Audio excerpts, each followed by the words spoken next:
Hello बच्चों, आप लोगों का स्वागत है सीएल करियर एकेडमी के प्लेटफॉर्म पे। आज का जो हमारा टॉपिक रहेगा वो मॉलिक्यूलर बेसिस ऑफ इनहेरिटेंस से है। तो मॉलिक्यूलर बेसिस ऑफ इनहेरिटेंस जो चैप्टर है बहुत अच्छी वेटेज लेता है हमारी नीट के लिए। तो इस चैप्टर के हम इंपॉर्टेंट पीवाईक्यू करेंगे with the help of concept and tricks. Is that clear everyone?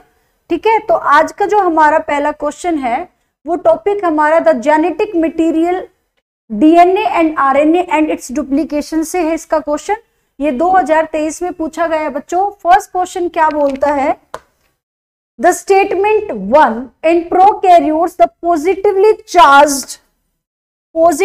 Charged DNA is held with negatively charge protein in a reason called nucleoid. Statement based question है बच्चों, इसको थोड़ा सा आपको ध्यान से देखना है। यहां बोला गया प्रोकैरियोट्स। अब आप लोगों को अच्छे से पता है प्रोकैरियोट्स क्या होते हैं, जिनका जो न्यूक्लियस है वो वेल डिफाइंड नहीं है। ठीक है, प्रिमिटिव टाइप का न्यूक्लियस होता है, तो उनको हम क्या बोलेंगे? न्यूक्लियोइड। ये वर्ड यहाँ पर ठीक है, बट स्टेटमेंट प्रॉपर करेक्ट नहीं है, उसको चेक करते हैं। पॉजिटिवली चार्ज डीएनए नहीं होगा, डीएनए यहाँ पर हमारा बेटा नेगेटिवली चार्ज होता है। ठीक है, डीएनए क्या होता है? नेगेटिवली चार्ज होता है। Is held with positive negatively charge protein. बेटा प्रोटीन हमारे पॉजिटिवली चार्ज होते हैं। ठीक है, तो ये वाली जो स्टेटमेंट 1 है वो बिल्कुल रोंग होती है। तो आपको कैसे लर्न रखना है? आपको लर्न रखना है जो प्रोटीन है, प्रोटीन में पी लेटर आ रहा है, तो आपको लर्न रखना है positively charged. Protein are always positively charge. ठीक है, अब यहाँ डीएनए जो होता है, डीएनए की फुल फॉर्म देखिए आपने, डीऑक्सी राइबो न्यूक्लिक एसिड। ठीक है, तो वहां पर हम अगर डीएनए से देखें तो डीएनए हमारा होता है नेगेटिवली चार्ज। तो पहली स्टेटमेंट बिल्कुल गलत इसलिए हुई कि इसने जो हमारा चार्ज है उसको इनकरेक्ट कर रखा है। ठीक है, तो यहां पर हमारी स्टेटमेंट 2 देखते हैं। In eukaryotes the negatively charged DNA is wrapped around the positively charged। ये बिल्कुल ठीक लिखा गया है यहाँ पर कि यहाँ जो डीएनए है वो हमारा नेगेटिवली चार्ज है और पॉजिटिवली चार्ज रैप कर रहा है हिस्टोन ऑक्टामर पे, हिस्टोन ऑक्टामर पर। ठीक है, एंड टू फॉर्म न्यूक्लियोसोम।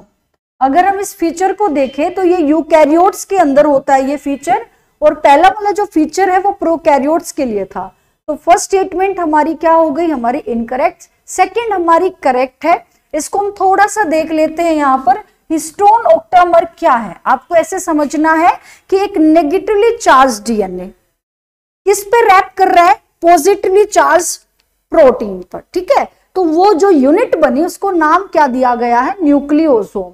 तो अगर हम यहाँ देखें ऑक्टामर की अगर बात करते हैं, हिस्टोन ऑक्टामर, तो यहाँ पर जो ऑक्टामर है इसका मतलब हो गए यहाँ 8 यूनिट हो गई। H2A, H2B, H3, H4। अगर मैं इसको ट्वाइस करती हूं तो इसकी कितनी यूनिट हो जाएगी? 8। H2A, H2B इनकी एक एक कॉपी, H3, H4 इनकी एक एक कॉपी। ठीक है, तो इसको हमने 2 से मल्टीप्लाई किया तो मतलब ये कितनी यूनिट बना रहा है? 8 बना रहा है। अब इस हिस्टोन ऑक्टामर पे आपका जो नेगेटिवली चार्ज डीएनए है वो इस तरीके से रैप करता है। ठीक है, और वो रैप करके क्या बनाता है? न्यूक्लियोसोम। तो न्यूक्लियोसोम कहां बनता है? ऐसे भी क्वेश्चन आ सकता है, न्यूक्लियोसोम कहां बनता है? न्यूक्लियोसोम बनेगा आपका यूकैरियोट्स के अंदर। ठीक है, और न्यूक्लियोइड कहाँ है? प्रोकैरियोट्स में। तो यहां पर अगर हम देखें इसका करेक्ट आंसर क्या रहेगा? हमारी जो स्टेटमेंट 1 है वो बिल्कुल इनकरेक्ट है और स्टेटमेंट 2 हमारी करेक्ट है। तो यहां पर हमारा आंसर रहेगा बच्चों सी। स्टेटमेंट 1 इज इनकरेक्ट है और स्टेटमेंट 2 हमारी क्या है? ट्रू है। ठीक है, तो इसका आंसर है बच्चों सी। नेक्स्ट क्वेश्चन पर चलते हैं। ये भी स्टेटमेंट बेस्ड क्वेश्चन है, 2023 में ही पूछा गया है। करीबन 4 से 5 क्वेश्चन इससे आते हैं इस चैप्टर से, बहुत अच्छा वेटेज है इसका। स्टेटमेंट 1 है RNA being unstable mutate at a faster rate. अगर हम आरएनए की बात करें तो जो बच्चे आरएनए है वो भी एक जेनेटिक मटेरियल होगा। अब यहां पर इसने बोला है अनस्टेबल है, म्यूटेट एट फास्टर रेट। अब वो अनस्टेबल किस लिए? स्टेटमेंट तो बिल्कुल करेक्ट है, अब अनस्टेबल क्यों है? अगर हम आरएनए की बात करें तो जो हमारा आरएनए है, आरएनए जो है सेकेंड ग्रुप, जो हमारी सेकेंड पोजीशन है उस पे एक हाइड्रोक्सिल ग्रुप प्रेजेंट होता है, जिसकी वजह से ये हाइड्रोक्सिल ग्रुप किसी के साथ भी रिएक्ट कर सकता है, और रिएक्ट करेगा तो ये स्ट्रक्चर को क्या कर देगा? अनस्टेबल करेगा, और उसका जो म्यूटेशन होगा वो ज्यादा स्पीडली होगा। Is that clear? तो इसीलिए स्टेटमेंट 1 हमारी करेक्ट है। स्टेटमेंट 2 रीड करते हैं, RNA can directly code for synthesis of protein. Yes, आप लोगों को पता होगा जो आरएनए है, आरएनए डायरेक्टली प्रोटीन को बनाता है, इसको कोई इंटरमीडिएट की रिक्वायरमेंट नहीं है। आरएनए से प्रोटीन यानी ट्रांसलेशन बिल्कुल इजीली परफॉर्म होती है, can easily express the character. तो दोनों ही स्टेटमेंट हमारी क्या है बच्चों? करेक्ट है। तो हम देखते हैं ऑप्शन में, both statement 1 and 2 are correct. तो इसका आंसर रहेगा C, both statement 1 and 2 are correct. Is that clear? Next जो है हमारा क्वेश्चन, स्टेटमेंट बेस्ड चल रहे बच्चे। हमारे जो स्टेटमेंट बेस्ड क्वेश्चन है उनका बहुत ज्यादा एडवांटेज रहता है हमारी रैंक के लिए, तो थोड़ा इनको ध्यान से करना होता है। स्टेटमेंट क्या है? First, DNA polymerase catalyse the polymerisation. अब जो डीएनए पॉलीमरेज है वो हमारा एंजाइम है जो पॉलीमराइजेशन करता है, मींस कॉपी जो है डबल कर रहा है वो, ठीक है। Only in a one direction, that is 5 to 3, बिल्कुल करेक्ट। 5 से 3 डायरेक्शन में हमारा डीएनए पॉलीमरेज एंजाइम वर्क करता है, ये इसकी पोलैरिटी मेंशन कर रखी है, ये करेक्ट है। नेक्स्ट स्टेटमेंट 2 क्या है? During the replication of DNA one strand the replication is continuous while other strand is discontinuous, ये भी करेक्ट है। ये किस फॉर्म में करेक्ट है बच्चे? जब हम डीएनए की बात करते हैं तो डीएनए के अंदर, अब डीएनए डबल हेलिकल है तो एक पोलैरिटी 3 से 5 और एक होती है 5 से 3। तो यहां पर अगर हम डीएनए से डीएनए बना रहे हैं तो उसको डीएनए रेप्लिकेशन बोलते हैं, यानी डीएनए की कॉपी तैयार हो रही है। तो जब डीएनए की कॉपी तैयार होगी तो यहाँ हाइड्रोजन बॉन्ड को ब्रेक किया जाएगा, डीएनए का अनवाइंडिंग होता है। तो जब डीएनए अनवाइंडिंग होगा बच्चों, अनवाइंडिंग के दौरान ये डीएनए है, ये अनवाइंडिंग हो रहा है, ठीक है। तो यहाँ पर एक तो नंबर 1 पॉइंट जो लर्न करना है, हेलिकेज एंजाइम। ऐसा एनसीईआरटी में ये मेंशन नहीं है, बट हमें थोड़ा सा इसको लर्न करना है कि अनवाइंडिंग ऑफ डीएनए में काम करने वाला एंजाइम हेलिकेज। कैसे याद रहेगा? इसमें फर्स्ट लेटर एच है, तो ये क्या करेगा? It break the hydrogen bond, break the hydrogen bond. अब हाइड्रोजन बॉन्ड टूट जाएंगे, डीएनए हो जाएगा अनवाइंड। तो ये कैसा अपीयरेंस दे रहा है? ये हमारा वाई शेप का अपीयरेंस दे रहा है, यानी इसको हम बोलेंगे रेप्लिकेशन फॉर्क। क्या बोलेंगे इसको? Replication fork. अब आप इसको देख रहे हो कि ये जो एंजाइम है डीएनए पॉलीमरेज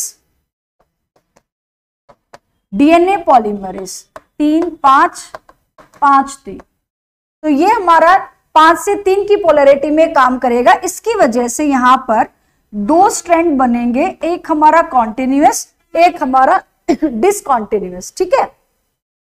तो यहां पर हमारा एक स्ट्रैंड तो हो गया कॉन्टिन्यूअस। कॉन्टिन्यूअस स्ट्रैंड का जो नाम होगा बच्चों उसको हम बोलेंगे लीडिंग। लीड करना, लगातार बढ़ते चलना, ऐसे याद करो, लगातार बढ़ते चलना, कोई भी स्टेप नहीं छोड़ना है, तो लीडिंग स्ट्रैंड हो गया, ठीक है। डिसकॉन्टिन्यूअस का मतलब होता है उसमें ब्रेक आ गया है, तो हम उसको बोलेंगे लैगिंग, मींस बीच में ब्रेक आ गया है स्टेप का। Is that clear? तो डीएनए पॉलीमराइजेशन जब हो रहा है डीएनए पॉलीमरेज एंजाइम से, उसकी वजह से ऐसा होगा कि एक स्ट्रैंड कॉन्टिन्यूअस चलता है और एक स्ट्रैंड डिसकॉन्टिन्यूअस चलता है। Is that clear? तो दोनों ही स्टेटमेंट हमारी यहां से क्या पता चली? करेक्ट है, ये दोनों स्टेटमेंट हमारी करेक्ट है, ठीक है। तो both statement 1 and 2 are correct. तो इसका करेक्ट आंसर रहेगा ऑप्शन बी। नेक्स्ट जो क्वेश्चन है हमारा क्वेश्चन 4, वो भी हमारा स्टेटमेंट बेस्ड है। चूज द करेक्ट स्टेटमेंट हमें यहां चूज करनी है, ठीक है। अब यहां पर स्टेटमेंट ए क्या बोलती है बच्चों? यूकैरियोटिन इज लूजली पैक्ड क्रोमेटिन। बिल्कुल ठीक बोला है, यूकैरियोटिन जो होता है हमारा वो लूजली पैक्ड होता है। कैसा है वो? लूजली पैक्ड होता है। ठीक है, अब जो हेट्रोक्रोमेटिन रीजन है वो ट्रांसक्रिप्शनली एक्टिव होता है। ये गलत हो गया, हेट्रोक्रोमेटिन जो होता है वो ट्रांसक्रिप्शनली इनएक्टिव होगा। अब एक्टिव कौन होता है? यूक्रोमेटिन। आपको कैसे लर्न रखना है? फॉर एग्जाम्पल ये हमारा न्यूक्लियस के अंदर अगर हम बात करें, ये लूजली पड़ा है, ठीक है। अगर मैं इसको दूसरे पार्ट में दिखाऊं, ये डार्कली स्टेन्ड है, ठीक है। तो जो हमारा लूजली पार्ट है, लूजली पार्ट को हमने बोला लूजली है, लाइटली स्टेन्ड है, एल से लाइट, एल से लूजली, ठीक है। तो हमने इसको बोला यूक्रोमेटिन। अब यू वर्ड लग गया इसमें, यू मीन्स ट्रू, तो ये हमारे क्रोमेटिन का ट्रू पार्ट है, इसीलिए ये ट्रांसक्रिप्शनली एक्टिव होगा, active transcriptionally. Is that clear? But जो हमारा दूसरा पार्ट आपको नजर आ रहा है बच्चों, ये डार्कली स्टेन्ड है। अब डार्कली तो मतलब डेंसली, बिल्कुल टाइटली पैक्ड है ये, ठीक है। डार्कली स्टेन्ड, डार्क कलर नजर आता है इसमें, और डेंसली पैक्ड है, टाइटली पैक्ड है। इसी वजह से ये इनएक्टिव पोर्शन है और इसका नाम क्या है? हेट्रोक्रोमेटिन। तो ये हमारा ट्रू पार्ट नहीं है क्रोमेटिन का, इसीलिए जो स्टेटमेंट बी है उसने इसको ट्रांसक्रिप्शनल एक्टिव बोला, बट ये क्या होना चाहिए था बच्चे? इनएक्टिव। तो मेरा स्टेटमेंट 2 जो बी है वो इनकरेक्ट है। नेक्स्ट स्टेटमेंट देखते हैं, histone octamer is wrapped by negatively charge DNA. ये अभी हमने देखा था कि जो हमारा हिस्टोन ऑक्टामर होता है, हिस्टोन ऑक्टामर के पास हमारा H1 भी है। कई बच्चे कंफ्यूज होता है कि मैम हिस्टोन ऑक्टामर का ही पार्ट है, H1 नहीं। H1 क्या करता है? हमारी 2 न्यूक्लियोसोम को ज्वाइन करता है, यानी लिंकर का काम कर रहा है। H1 हमारा लिंकर है, ठीक है। अब इसके ऊपर नेगेटिवली चार्ज जब डीएनए रैप कर रहा है, ये डीएनए इस पर रैप करता है, तो इस यूनिट को हम क्या बोलते हैं? न्यूक्लियोसोम बोलते हैं, न्यूक्लियोसोम बोला है। तो ये बिल्कुल ट्रू है, हमारी स्टेटमेंट सी बिल्कुल ट्रू है। डी देखते हैं, जो हिस्टोन है rich in lysine and arginine. बच्चे कंफ्यूज नहीं होना है, इसको लर्न करने का एक बढ़िया मेथड बताती हूं आपको। आपको लर्न करना है ऐसे, histone is in a lab. Histone lab में रखा है, इसको याद कैसे किया? हिस्टोन लैब में रखा है। अब लैब से क्या वर्ड रखा हमने? L4 lysine, L4 lysine, A4 arginine और B4, दोनों ही अमीनो एसिड हमारी कैसी है? Basic in nature. अब हो सकता है यहां पर आपको सिर्फ आर्जिनाइन और लाइसिन दे दिया, यहां बेसिक या उसका एसिडिक नेचर लिखते हैं, ठीक है। तो इसको हमने थोड़ा इस क्वेश्चन से इस कंसेप्ट को लर्न कर लेना है कि जो हिस्टोन होता है उसके अंदर लाइसिन और आर्जिनाइन अमीनो एसिड ज्यादा होगी, और कैसे नेचर की होगी? वो बेसिक। लर्न कैसे किया? Histone is in a lab से। तो हमारी जो स्टेटमेंट डी है वो भी करेक्ट निकली, ठीक है। A typical nucleosome contain 400 base pair of DNA helix. ये गलत है। एक न्यूक्लियोसोम में बेटा 200 बेस पेयर होते हैं। फॉर एग्जाम्पल यहां मेरा न्यूक्लियोसोम है, तो इस एक न्यूक्लियोसोम में 200 बेस पेयर होंगे। तो कौन सी स्टेटमेंट हमारी करेक्ट होगी? स्टेटमेंट ए हमारी करेक्ट है, ठीक है। स्टेटमेंट सी हमारी करेक्ट है, स्टेटमेंट डी हमारी करेक्ट है। तो इसका करेक्ट आंसर आना चाहिए था ए सी डी। तो इसका करेक्ट आंसर क्या रहेगा बच्चों? ए सी डी। कौन सी स्टेटमेंट हमारी इनकरेक्ट है, वो किस वजह से, उसका आंसर हमने जाना, ठीक है। तो इस क्वेश्चन से हमें काफी कॉन्सेप्ट हमारा क्लियर हो गया है। नेक्स्ट जो क्वेश्चन चलता है हमारा, वो है हमारा complete flow chart on central dogma. सभी बच्चों को पता होना चाहिए कि जो सेंट्रल डॉगमा है, सेंटर मतलब इसलिए सेंटर नाम रखा गया कि ये हमारा मॉलिक्यूलर बेसिस का पूरा एक सेंटर है। यहां से शुरुआत हो रही है कि डीएनए से डीएनए बनेगा, ठीक है।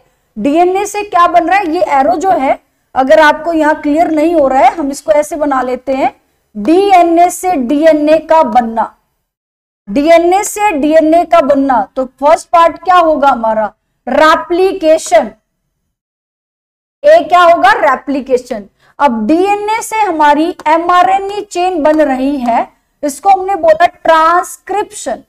Is that clear? अब एमआरएनए से हमारा क्या बनता है बच्चे, प्रोटीन बनता है, इसको हम क्या बोलेंगे, translation, translation. Is that clear? यहां पर हमारा ट्रांसक्रिप्शन, ये हमारा ट्रांसलेशन। तो इसका करेक्ट आंसर क्या रहेगा, ऑप्शन बी। सेंट्रल डोग्मा किसने दिया था, ये भी पूछा जा सकता है, हमारी एनसीईआरटी में मेंशन है बेटा, ये हमारा फ्रांसिस क्रिक ने दिया था, फ्रांसिस क्रिक ने।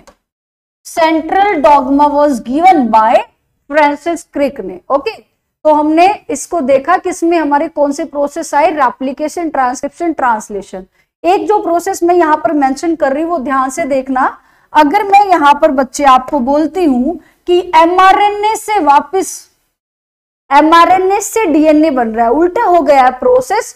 जब हमारा एमआरएनए वापस जाके डीएनए को सिंथेसाइज करे तो हम उसको बोलेंगे रिवर्स ट्रांसक्रिप्शन। उसने उसको उल्टा कर दिया उस प्रोसेस को, कौन से प्रोसेस को, ट्रांसक्रिप्शन को, बैक में जाके किया, इसलिए इसका नाम आ गया रिवर्स ट्रांसक्रिप्शन। ये कंडीशन हमें किसमें देखने को मिलती है, वायरसेस के अंदर हमें देखने को मिलती है, बैक्टीरियोफाज में हमें देखने को मिलती है। Is that clear? तो ये भी थोड़ा सा आप मार्क कर लेना कि रिवर्स ट्रांसक्रिप्शन भी होता है जब हमारा एमआरएनए रिवर्स में जाके डीएनए को बना रहा है, तो ट्रांसक्रिप्शन प्रोसेस उल्टा हो गया है। Is that clear? तो यहां पर हमने देखा कि सेंट्रल डोग्मा का कंसेप्ट क्या है। ओके, नेक्स्ट जो क्वेश्चन है हमारा वो क्वेश्चन 6 जेनेटिक मटेरियल से चल रहा है बच्चे ये क्वेश्चन।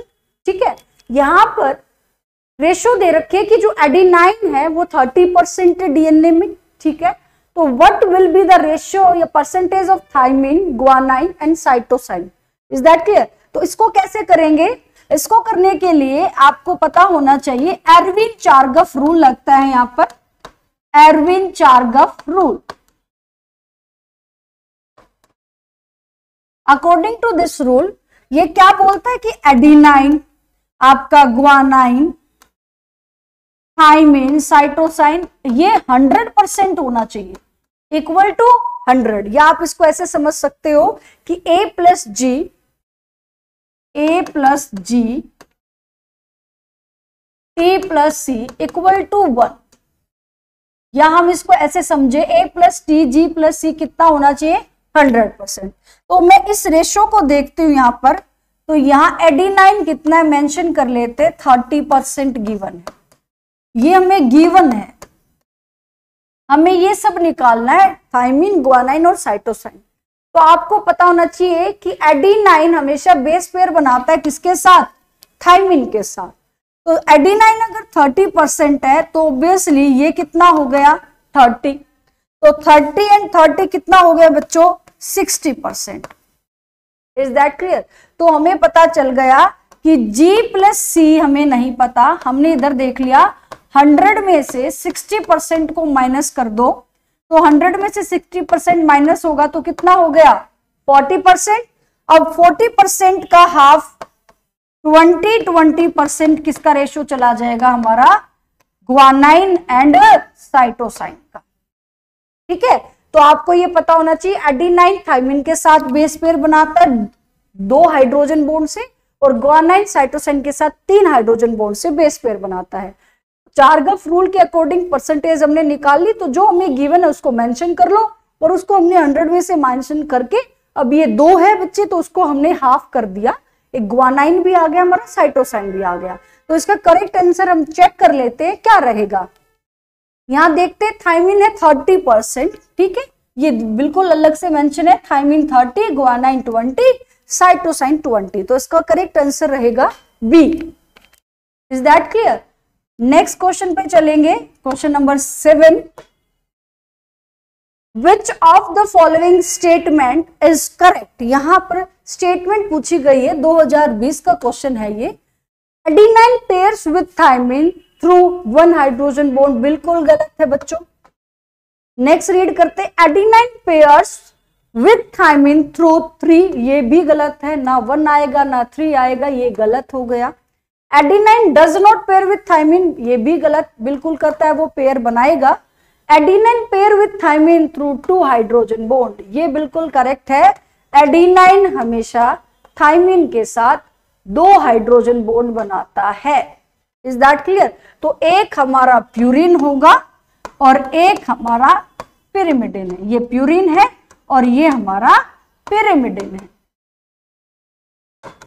तो इसका करेक्ट आंसर हमने पता किया है, इसका ऑप्शन आएगा डी। ये बहुत बेसिक क्वेश्चन था, 2020 में आया है, तो थोड़ा सा लेवल आप चेक कर सकते हो कि अभी अगर हम चेक करें, हमारा सिलेबस भी रिड्यूस हुआ है तो लेवल थोड़ा टफ ही होगा बच्चे। ओके, इस चैप्टर का बहुत बड़ा एडवांटेज है। क्वेश्चन नंबर 8 पर चलते हैं। If the distance between 2 consecutive base pair is 0.34 nanometre, 2 base pair के बीच में डिस्टेंस दिया गया 0.34 नैनोमीटर। फॉर एग्जाम्पल ये हमारे डीएनए का टर्न है, ये हमारे बेस पेयर के स्ट्रैंड है, तो यहां पर मैंने बोला ये डिस्टेंस गिवन है 0.34 nanometre. You can say that 0.34 10 की पावर 9। ओके, मीटर में ले लिया हमने इसको। अब इसने बोला है कि total number of base pair of DNA double helix, DNA double helix. अब ये जो बेस पेयर गिवन है बच्चे, ये डिप्लॉयड सेल का कंटेंट है। ह्यूमन का जो डिप्लॉयड सेल है उसमें 6.6 इंटू 10 की पावर 9 बेस पेयर होते हैं। अगर यहाँ हैप्लॉइड वर्ड होता तो हम उसको मल्टीप्लाई करते। ये आप थोड़ा सा लेवल चेक करो, अगर यहाँ पर 3.3 10 की पावर 9 होता तो उसको हमने पहले 2 से मल्टीप्लाई करना था, तब हमारा क्या आता 6.6 इंटू 10 की पावर 9, अगर ये कंटेंट हमारा होता हैप्लॉइड का। ठीक है, अब आपको क्या निकलना है, डीएनए की लेंथ निकालनी है। तो डीएनए की लेंथ का फॉर्मूला क्या है, लेंथ ऑफ डीएनए आपको कैलकुलेट करना है। तो length of DNA is equal to distance between the consecutive base pair multiply कर दो आप जो टोटल बेस पेयर है उससे। तो आपको मल्टीप्लाई करना है 0.34 इंटू 10 की पावर 9 मल्टीप्लाई 6 इंटू 6 10 की पावर 9। तो अप्रोक्सीमेट ये आप कैलकुलेट कर सकते हो, 2.24 आएगा ना, तो हमने ले लिया 2.2 मीटर। ओके, तो इसका करेक्ट आंसर क्या रहेगा, ऑप्शन बी रहेगा 2.2 मीटर। तो डीएनए की लेंथ क्या होती है 2.2 मीटर। अब कई बच्चे क्वेश्चन में सोचते हैं कि मैम 2.2 मीटर का DNA how can it adjust in our body, या एक सेल में कैसे एडजस्ट करता है। तो ये भी हमने क्वेश्चंस के थ्रू देखा बच्चे कि जो डीएनए होता है वो नेगेटिवली चार्ज है और वो पॉजिटिवली चार्ज प्रोटीन पे रैप कर जाता है, इसीलिए वो एडजस्ट हो जाता है, अकोमोडेट हो जाता है एक सेल के अंदर। ओके, तो इसका करेक्ट आंसर रहेगा 2.2 मीटर। डीएनए की लेंथ हमें पता चल गई है। ठीक है, नेक्स्ट क्वेश्चन है, in the polynucleotide chain of DNA a nitrogenous base is linked to the OH। अब इसने पूछा है कि यहाँ पर नाइट्रोजनस बेस जो है वो शुगर के, यानी कि यहाँ पूछे डीएनए के अंदर कहां पर लिंक करेगा। तो हम अगर डायग्राम ड्रॉ करें, थोड़ा सा आइडिया ले लो आप बच्चों, कंप्लीट ड्रॉ नहीं कर रहे हैं। ठीक है, आपको पता है डीएनए जो है एक पेंटोज शुगर है। डीएनए क्या है, पेंटोज शुगर। अब ये मेरा कार्बन फर्स्ट है, ये कार्बन सेकंड है। कार्बन फर्स्ट के ऊपर हमारा जो कार्बन फर्स्ट का हाइड्रोक्सिल ग्रुप है, कार्बन फर्स्ट का हाइड्रोक्सिल ग्रुप जो है, इसको थोड़ा सा अच्छे से कर लेते हैं। यहां पर हमारा नाइट्रोजनस बेस कंप्लीट लिख देते हैं ताकि बच्चे कंफ्यूज नहीं होंगे कि मैम ने क्या लिख दिया है। ओके, नाइट्रोजनस जो बेस है हमारे वो कार्बन 1 पर लिंक करते हैं इस पेंटोज शुगर के। ये हमारा कौन सा शुगर है? पेंटोज शुगर है। डीएनए के केस में राइबोज, हम डीऑक्सी राइबोज शुगर बोलते हैं, ये हमारा पेंटोज शुगर है। 5 कार्बन है, तो कार्बन फर्स्ट पर नाइट्रोजनस बेस अटैच करेगा with the help of an glycosidic linkage, N glycosidic linkage या बॉन्ड। ओके, तो ये भी पूछा जा सकता है कि यहां कौन सा बॉन्ड बनेगा? N glycosidic linkage. तो जब कार्बन फर्स्ट पे कोई भी नाइट्रोजनस बेस अटैच होता है तो वो क्या बना देता है? न्यूक्लियोसाइड। अब ये यूनिट किसके इक्वल हो गई? हमारी nucleoside, nucleoside. Is that clear? आप इसको ऐसे समझ सकते हो, थोड़ा सा इसको हम और भी अच्छे से ड्रॉ कर लेते हैं। ये हमारा पेंटोज शुगर है, यहां कार्बन फर्स्ट पे फॉर एग्जांपल मैंने एडेनिन को जोड़ दिया है, ये हमारा एडेनाइन है, ठीक है, एडेनाइन को जोड़ दिया है। अब एडेनाइन के साथ हमने शुगर पे जोड़ा है, तो एडेनाइन प्लस में शुगर मिलके बन गया एडिनोसाइन, एडिनोसाइन। ये एग्जाम्पल गिवन कर रही हूं मैं आप लोगों को। एडेनाइन कार्बन फर्स्ट पर अटैच हुआ तो उसने एक न्यूक्लियोसाइड बनाया, और उसने न्यूक्लियोसाइड बनाया तो इसका मतलब आपको याद होना चाहिए न्यूक्लियोसाइड क्या है? जिसमें शुगर है और जिसमें नाइट्रोजनस बेस है। This is the short trick to learn how can you recall कि नाइट्रोजनस बेस प्लस में शुगर मिलके बनता है न्यूक्लियोसाइड बनता है। अगर मैं इस कार्बन की 5th पोजीशन पे फॉस्फेट ग्रुप लगाती हूं, यहां अगर मैं फॉस्फेट जोड़ देती हूं तो बच्चे ये क्या बन जाएगा? न्यूक्लियोटाइड बन जाएगा। Are you getting my point? ठीक है, बट हमारे क्वेश्चन में पूछा गया था कि यहां पर जो हमारा कौन से कार्बन पे नाइट्रोजनस बेस जो है जुड़ता है, तो आपको याद रखना है कार्बन फर्स्ट पेंटोज शुगर के हाइड्रोक्सिल ग्रुप पर नाइट्रोजनस बेस ऐड होता है। अगर हम 5 कार्बन वाली बात करें तो उस पर क्या अटैच होता है? हमारा फॉस्फेट अटैच होगा। तो आपका पूरा एक टॉपिक कवर कर दिया है। यहां से हमने न्यूक्लियोसाइड कैसे बनता है, न्यूक्लियोटाइड कैसे बनता है, यहां पर कौन सा बॉन्ड होगा? हमारा phosphoester bond. Is that clear? अब 2 चेन में बन रहा है मॉलिक्यूल में, तो फॉस्फोडाइएस्टर हो जाएगा। तो इस क्वेश्चन का करेक्ट आंसर रहेगा option C. Question 10, E. coli has only 4.6 10 की पावर 6 बेस पेयर, ठीक है।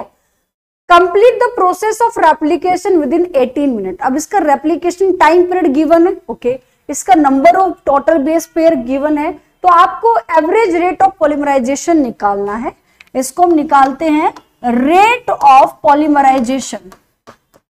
रेट ऑफ पॉलीमराइजेशन के लिए अगर हम चेक करें तो इसका फॉर्मूला क्या होगा? न्यूक्लियोटाइड, हमारे न्यूक्लियोटाइड यहां हम बोलेंगे base pair, nucleotide base pair divide, या हम इसको पूरा ही लिख देते हैं बिल्कुल आसान वे में,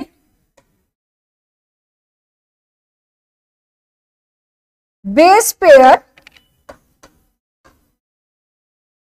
total base pair divide given time. Is that clear? अब यहां टोटल बेस पेयर कितना है बच्चों? 4.6 10 की पावर 6। गिवन टाइम कितना है? 18 मिनट है। अब 1 मिनट के अंदर 60 सेकंड होगा, तो 18 का क्या हो जाएगा? 18 इंटू 60, ठीक है। यहां से हम इसका एक 0 कैंसिल कर लेते हैं, इधर से हम इसका एक यहां डेसिमल हटा लेते हैं, तो कितना आ जाएगा? 46 इंटू 10 की पावर 4, 18 इंटू 6। तो हमने देखा 46 इंटू 10 की पावर और 108, ठीक है। अप्रोक्सीमेट 4295 समथिंग इसका आंसर आएगा। तो हम अगर एवरेज देखें तो 4000 बेस पेयर इसका आंसर रहेगा। क्या रहेगा? 4000 बेस पेयर। एक गिवन डाटा के अकॉर्डिंग इसका रहेगा कि पर सेकंड में 4000 बेस पेयर जो है वो रेप्लिकेशन प्रोसेस को दिखा रहा है, रेट ऑफ पॉलीमराइजेशन को दिखा रहा है कि कितने दिन में इतने आपका पर सेकंड पे इतने बेस पेयर बनते हैं। तो इसका करेक्ट आंसर क्या रहेगा बच्चों? बी उसका ऑप्शन रहेगा। ये 2020 में पूछा गया क्वेश्चन है। Purine found both in DNA and RNA. अब ये एक बेसिक क्वेश्चन है, बट इसको कैसे लर्न रखना है आपको लर्न रखना है। मैं एक शॉर्ट ट्रिक बता रही हूं यहां पर। अब वो शॉर्ट ट्रिक क्या है? मैंने बोला बच्चों कट द पिरामिड। अब ये पिरामिड इस शेप का है, उसको आपको काटना है। अब मैंने इसको काटा तो आपको कैसे याद रखना है? साइटोसिन, यूरासिल, थाइमिन, ये हमारे तीनों के तीनों क्या है? पिरिमिडिन है। ओके, अब इसी के अगर हम साथ में देखें तो हमारा एडिनाइन एंड ग्वानाइन, ये हमारे क्या है? प्यूरिन्स है। तो अब आसानी से आप कर सकते हो कि कौन से प्यूरिन आरएनए और डीएनए में मिलते हैं। ऑब्वियसली प्यूरिन पूछा है तो क्या आना चाहिए था? एडिनाइन और ग्वानाइन। थाइमिन जो होता है वो पिरिमिडिन है। साइटोसाइन पिरिमिडिन है, साइटोसाइन पिरिमिडिन है, इसीलिए हमारा करेक्ट आंसर क्या रहेगा? Adenine and guanine. तो कैसे लर्न रखा जा सकता है? या आप अपनी एनसीईआरटी में मेंशन कीजिएगा कि पिरामिड को काटना है, यानी पिरामिड बड़ा है तो उसके अंदर 3 आपके आ गए, साइटोसिन, यूरासिल और थाइमिन। उसको काटने के लिए 3 चीजें यूज हो रही है, तो पिरिमिडिन्स बोलेंगे। पिरिमिडिन नाम बड़ा तो उसमें 3 चीजें आ गई। प्यूरिन छोटा है तो उसमें 2 लेटर आ गए हमारे ए एंड जी। तो उसका करेक्ट आंसर रहेगा बच्चों बी। ओके, नेक्स्ट जो क्वेश्चन है question 12, the final proof for DNA as genetic material came from the experiment of. अब यहां पर डीएनए को जेनेटिक मटेरियल फाइनली किस साइंटिस्ट ने बोला था? ये हमारे जो साइंटिस्ट थे वो थे हर्शे एंड चेजे। हर्शे एंड चेजे क्रिफ्ट जो थे उन्होंने फाउंड किया था, बट इसका जो काम है वो नेग्लेक्ट कर दिया गया था। फिर उसका जो बायोकेमिकल इन्वेस्टिगेशन है वो हमारे एवरी मैकार्ड और मैकार्डी ने किया था। हरबिंद खुराना ने जेनेटिक कोड पर काम किया था। तो इसका करेक्ट आंसर क्या रहेगा? Hershey and Chase. अब इन्होंने क्या यूज किया था?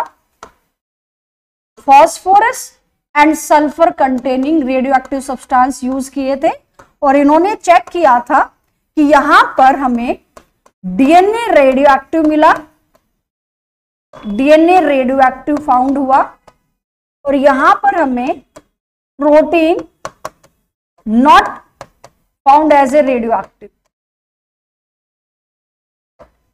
Not found as a radioactive. तो इससे ये कंफर्म हो गया था कि डीएनए के अंदर सल्फर नहीं है, फॉस्फोरस होता है। तो कुछ इस तरह का हमारा ब्लेंडर एक्सपेरिमेंट यूज किया गया था। इसको बोलते हैं ब्लेंडर एक्सपेरिमेंट। इसके लिए वायरस को ग्रो किया गया था बच्चे कल्चर प्लेट में। तो इसको हमें थोड़ा सा डिटेल में देखना है, एक्सपेरिमेंट क्या है, क्या नाम है, ठीक है। इसका फाइनल प्रूफ जो शेप है किसने दी? ठीक है, हर्शे एंड चेजे ने दी थी। क्या यूज किया था? रेडियो एक्टिव फॉस्फोरस लिया था एंड सल्फर लिया था। Is that clear? तो फाइनल प्रूफ यही पता चला कि जो वायरस जो है बैक्टीरिया को जब इन्फेक्ट कर रहे हैं तो उनके अंदर डीएनए था जो as a genetic material transfer हुआ है, वो एक प्रोटीन नहीं था, प्रोटीन कोड पीछे लेफ्ट कर गई थी। Is that clear? तो ये आपका फाइनल प्रूफ था कि इससे पता चला था डीएनए जो होता है वो हमारा जेनेटिक मटेरियल है। तो फाइनल प्रूफ से आपको बहुत अच्छे से लर्न रखना है। During the DNA replication Okazaki fragment are used to elongate. अब ये कह रहा है ओकाजाकी फ्रेगमेंट क्या है? आपने देखा बच्चों जब हम डीएनए को अनवाइंड करते हैं, ये हमने डीएनए अनवाइंड कर दिया, यहां पर हम प्राइमर लगाते हैं ताकि हमारी डीएनए का रेप्लिकेशन हो। तो जो हमारा ये वाला स्ट्रैंड आपको नजर आ रहा है, यहाँ गैप है, इन गैप्स को हमने क्या बोला है? Okazaki fragment. साइंटिस्ट के नाम पर है ओकाजाकी फ्रेगमेंट्स। अब ये रेप्लिकेशन, ये हमारी रेप्लिकेशन फोर्क है। ओके, तो ये वाला जो स्ट्रैंड है ये कॉन्टिन्यूअस है और ये वाला स्ट्रैंड हमारा डिसकंटिन्यू है। तो आपको क्या देख के नजर आ रहा है कि जो हमारा ओकाजाकी फ्रेगमेंट है वो हमारी रेप्लिकेशन फोर्क से दूर जाके सिंथेसाइज हो रहे हैं, ठीक है, अवे फ्रॉम आएगा इसके अंदर। तो थोड़ा ऑप्शन देखते हैं, leading strand towards the replication fork, ये बिल्कुल ठीक है, बट हमें पूछा ओकाजाकी से है। Lagging strand toward the replication, गलत। Leading strand away from the replication fork, no. इसका आंसर आएगा बच्चे लैगिंग, क्योंकि आपको पता होना चाहिए जो लैगिंग है डिसकंटिन्यू को मतलब हमने इसको बोलना है लैगिंग। लैगिंग स्टेप का मतलब क्या होता है, हमने एक स्टेप को नेग्लेक्ट कर रहे हैं, गैप आ गया है, लैग कर गया है वो, इसीलिए डिसकंटिन्यू होता है वो, इसीलिए क्या बच्चे वो डिसकंटिन्यू है। तो इसका जो करेक्ट आंसर रहेगा ऑप्शन डी रहेगा कि जो लैगिंग स्ट्रैंड है away from the replication fork synthesized करेंगे। Is that clear? ये एरो इधर मैंने मेंशन की है, तो ये अवे फ्रॉम के लिए है। तो यहां पर हम करेक्ट आंसर देखेंगे, ऑप्शन डी हमारा करेक्ट आंसर रहेगा। Question 14, a molecule that can act as a genetic material must fulfil the traits given below. अब कोई भी मॉलिक्यूल आप जेनेटिक मटेरियल कैसे बोलते हो कि प्रोटीन एक जेनेटिक मटेरियल है, डीएनए एक जेनेटिक मटेरियल है, या आरएनए एक जेनेटिक मटेरियल है, उसके लिए कोई क्राइटेरिया फिक्स होगा तभी हम उसको क्या बोलेंगे, जेनेटिक मटेरियल।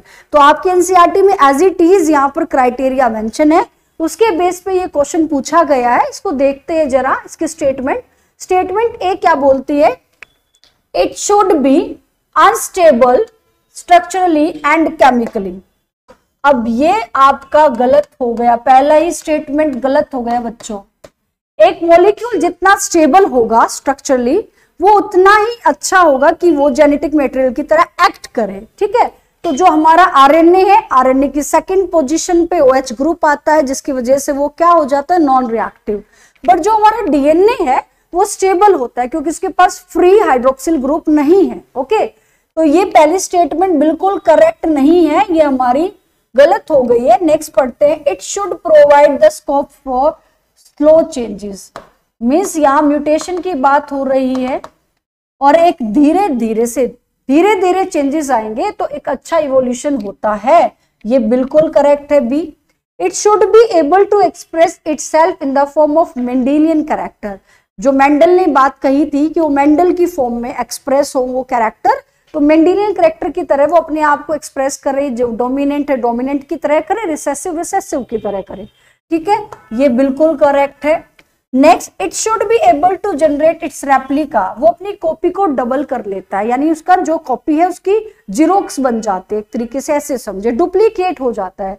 तो स्टेटमेंट बी भी करेक्ट है, सी भी करेक्ट है। तो आपको पूछा गया एक्सेप्ट, यानी एक को छोड़कर बाकी सभी करेक्ट है, तो वो हमारा करेक्ट आंसर क्या रहेगा बच्चों, इसमें हमारा करेक्ट आंसर रहेगा ए। इसलिए गलत है क्योंकि यहां पर अनस्टेबल वर्ड लिखा गया है। ओके, तो हम क्वेश्चन 15 रीड आउट करते हैं बच्चों, ठीक है। Taylor conducted the experiment to prove semi conservative mode of chromosome replication. ये जो हमारे साइंटिस्ट है इसने semi conservative mode of chromosome replication दिया था। बच्चों थोड़ा सा ध्यान रखना है, अगर हम बात करें यहां पर डीएनए की, semi conservative mode of DNA replication आ जाए, यहां हम मेंशन कर लेते हैं, अगर डीएनए पूछा जाए तो डीएनए के लिए वॉटसन एंड ग्रीक है, वॉटसन एंड ग्रीक, ठीक है। बट यहां क्रोमोसोम मेंशन है तो टेलर है बच्चे, टेलर ने semi conservative mode of chromosome दिया था। ओके, तो यहां पर पूछा गया कि उसने किस पर काम किया था, वो था हमारा विसिया फैबा, इसको फैबोबीन्स भी बोलते हैं, फैबोबीन्स भी बोला जाता है। और इसके लिए इसने क्या यूज किया था, रेडियो एक्टिव थायमिडीन यूज किया था। क्या यूज किया था, रेडियो एक्टिव थायमिडीन।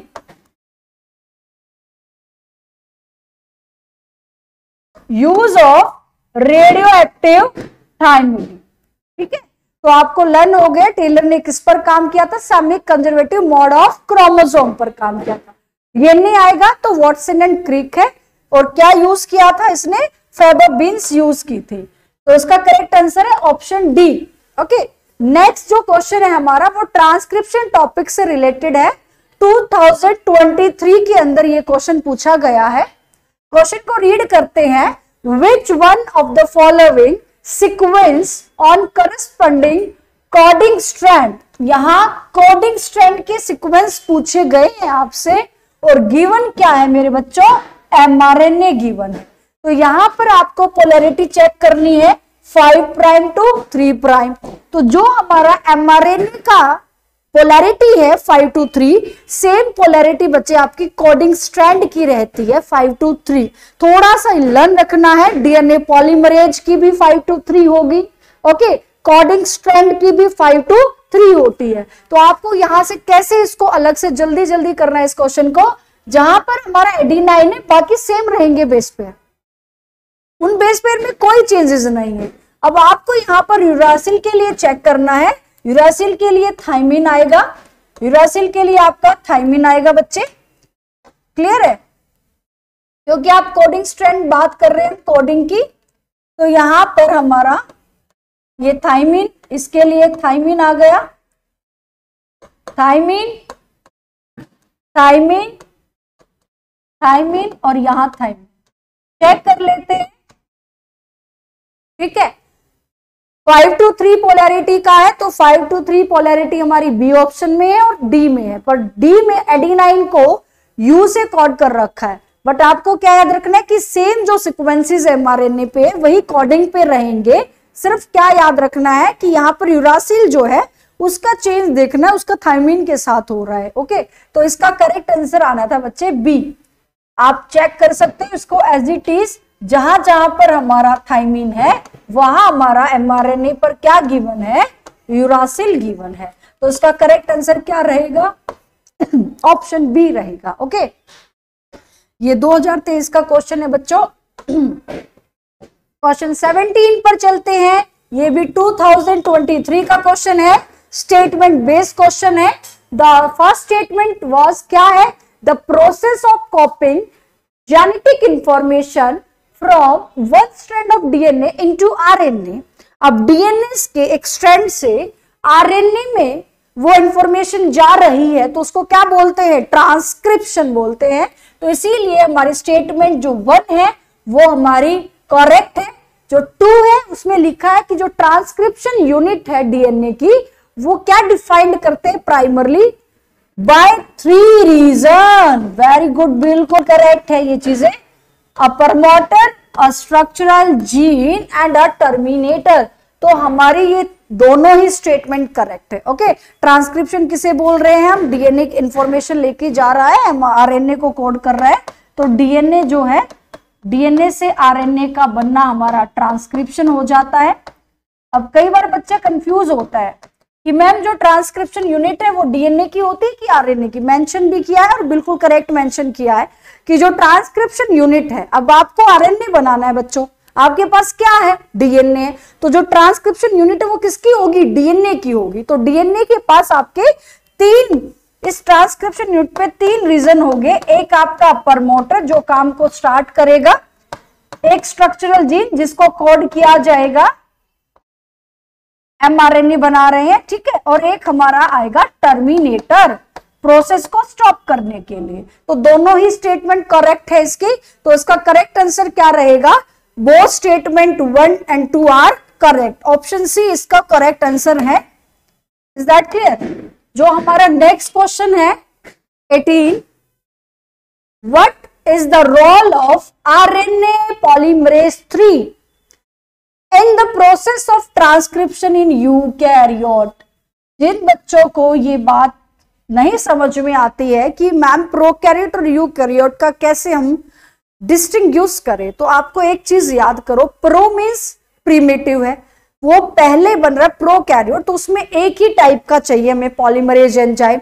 बट यूकैरियोट उसके बाद है, यहां पर यूकैरियोट के अंदर हमें 3 डिफरेंट टाइप के आरएनए पॉलीमरेज चाहिए। तो पहला तो यही डाउट क्लियर करना है, 3 type of RNA polymerase enzyme used. Okay, अब मैंने बोला आरएनए पॉलीमरेज फर्स्ट, जिसको मैंने आरएनए पॉल 1 कर दिया, पॉल 2 एंड पॉल 3। पॉल से याद रखने बच्चे पॉलीमरेज, ठीक है।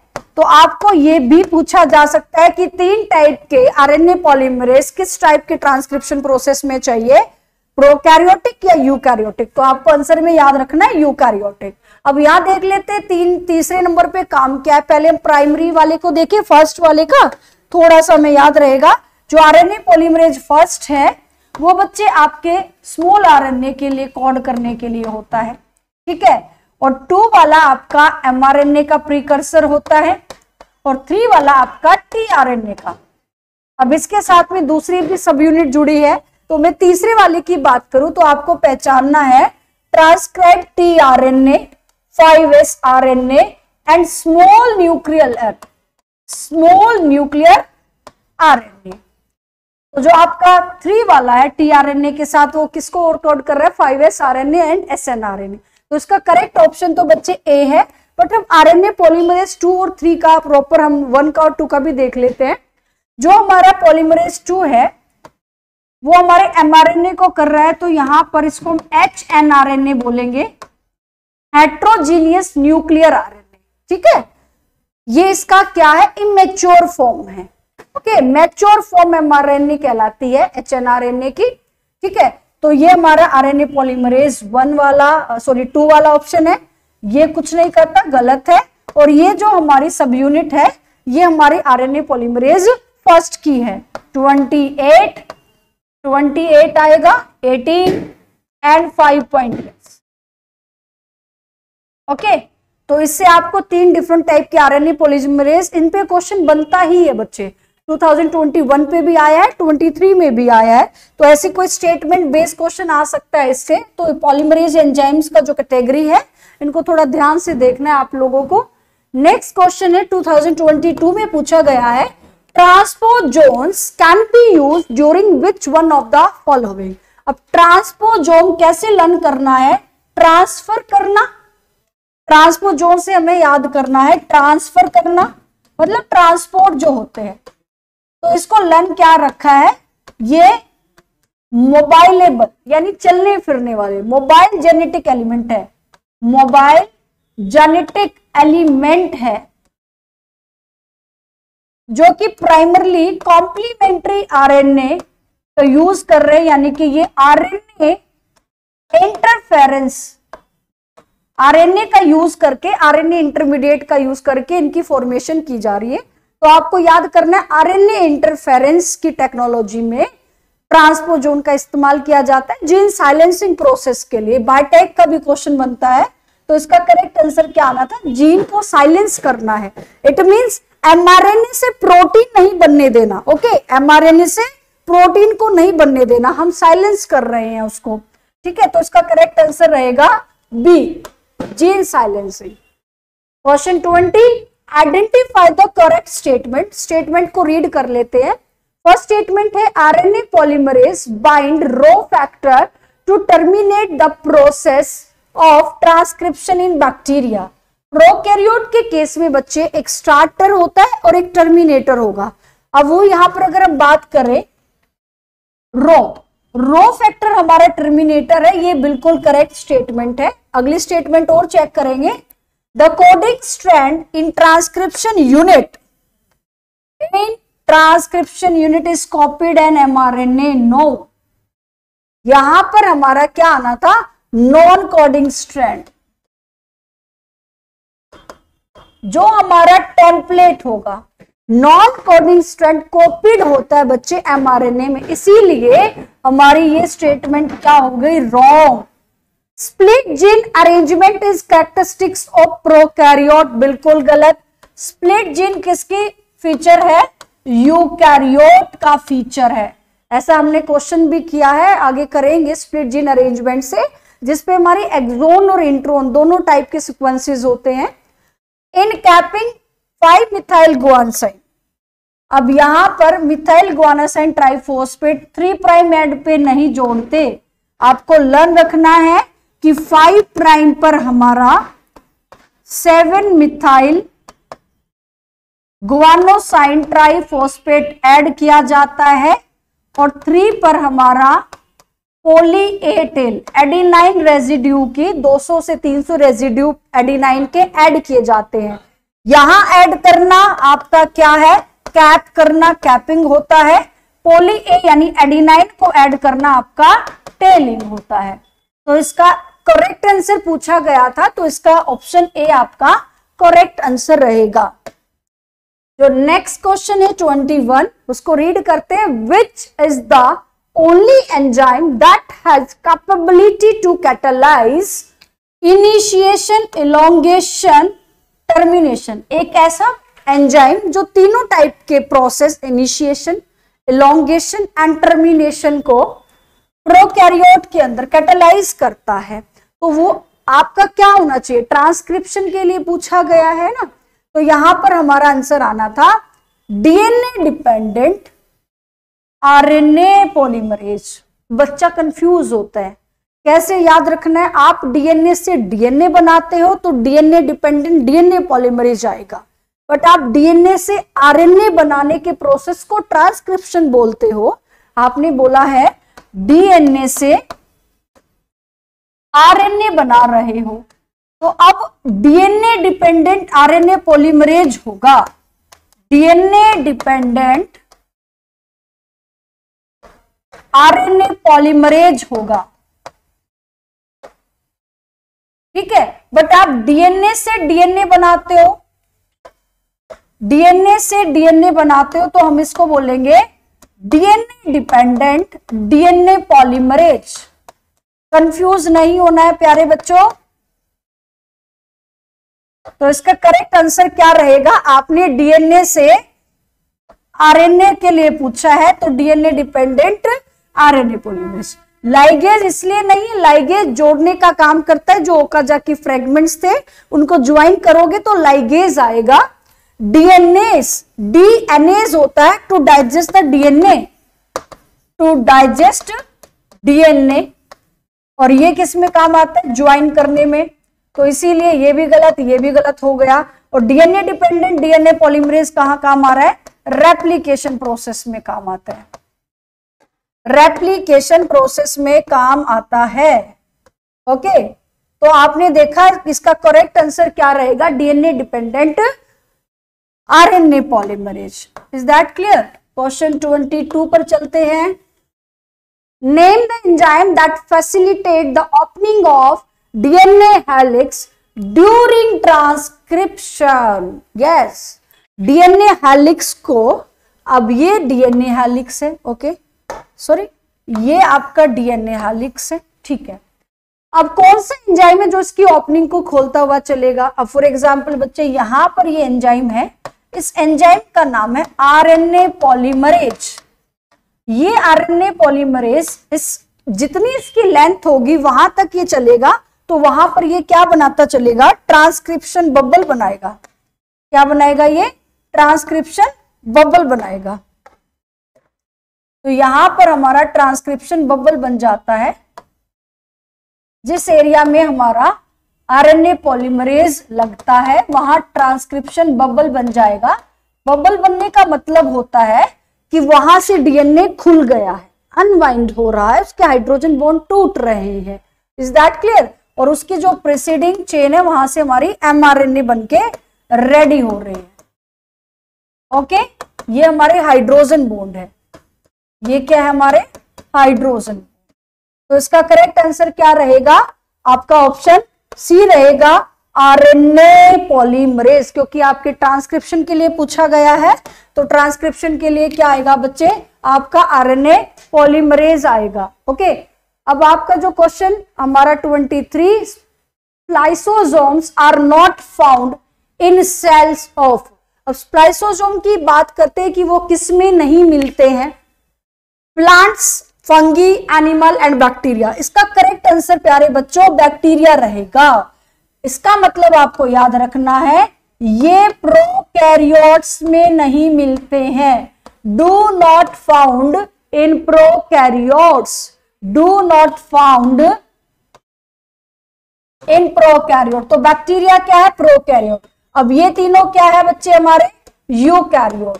तो आपको इससे याद रखना है कि जो स्प्लाइसोसोम है it is a feature of eukaryote, feature of eukaryote.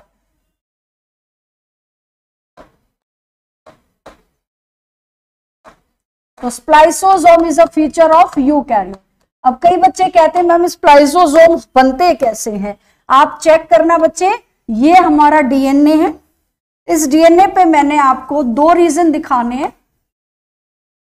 जो ये पर्पल कलर से मैं आपको दिखा रही हूं, इसको मैंने दिखा दिया, ये आपका एक्सोन पार्ट है, एक्सोन। और जो ये हमारा ये वाला पार्ट है इसको हमने बोला इंट्रोन्स। तो आपको क्या करना है? इंट्रोन्स का रिमूवल करना है। स्प्लाइसोसोम क्या होता है? Removal of introns. इंट्रोन्स को रिमूव करना है और एक्सोन्स को जोड़ देना है। तो यहां से जब हमारे इंट्रोन्स चले जाएंगे तो हमारा जो सीक्वेंस है वो कैसा बच जाएगा? हमारा सीक्वेंस बन जाएगा टोटली एक्सप्रेस पार्ट बन जाएगा। ओके, तो इसका आंसर आना था बच्चे बैक्टीरिया। इससे आपको पता चल गया कि जो हमारी स्प्लिट जीन अरेंजमेंट जो है, कैसी अरेंजमेंट है बच्चे? ये स्प्लिट जीन अरेंजमेंट। तो ये किसका फीचर होगा? आपका यूकैरियोट का, क्योंकि स्प्लाइसोसोम प्रोकैरियोट में नहीं है तो वहां पर स्प्लिट जीन अरेंजमेंट भी नहीं है। इट मींस आपके इंट्रोन और एक्सोन्स का अरेंजमेंट वहां नहीं है। ओके, तो इसका करेक्ट आंसर रहेगा option D. Question 24, DNA dependent RNA polymerase catalyzes the transcription on one strand of DNA which is called। अब यहां पर कहा है कि जो डीएनए डिपेंडेंट आरएनए पॉलीमरेज है, सॉरी, तो आपको यहां किस चीज के लिए पूछा गया है? ट्रांसक्रिप्शन वाली बात पूछी गई है। तो वो कौन से स्ट्रैंड को कोड करेगा? Is called coding strand. एक सेकेंड, थोड़ा ध्यान से देखते हैं इसका क्या आएगा बच्चे। करेक्ट आंसर देखते हैं। जो हमारा डीएनए डिपेंडेंट, आपका डीएनए डिपेंडेंट क्या पूछा गया? RNA polymerase. तो यहां पर वो किस चीज के स्ट्रैंड को कोड कर रहा है? तो इसका आंसर आना था बच्चे टेम्पलेट। कोडिंग गलती से हुआ था मार्क, तो इसका करेक्ट आंसर क्या आएगा? टेम्पलेट। अब टेम्पलेट क्या है? नॉन कोडिंग पार्ट होता है। नॉन कोडिंग मीन्स वो पेरेंट है। तो यहां से आपका डीएनए डिपेंडेंट आरएनए पॉलीमरेज जो कैटालाइज करेगा वो टेम्पलेट स्ट्रैंड पर कैटालाइज करेगा। तो इसका करेक्ट आंसर रहेगा ऑप्शन सी। 25 क्वेश्चन पे चलते हैं। The equivalent of a structural gene. आपको पता होना चाहिए स्ट्रक्चरल जीन जो है वो ट्रांसक्रिप्शन यूनिट का हिस्सा है, मीन्स डीएनए का ही पार्ट है। ठीक है, तो यहां पर पूछा है स्ट्रक्चरल जीन का इक्विवेलेंट बताइए। तो स्ट्रक्चरल जीन का इक्विवेलेंट आएगा बच्चे सिस्ट्रोन, एज इट इज आपकी एनसीईआरटी में मेंशन है। तो ये क्या है? Segment of DNA, segment of DNA coding a polypeptide chain.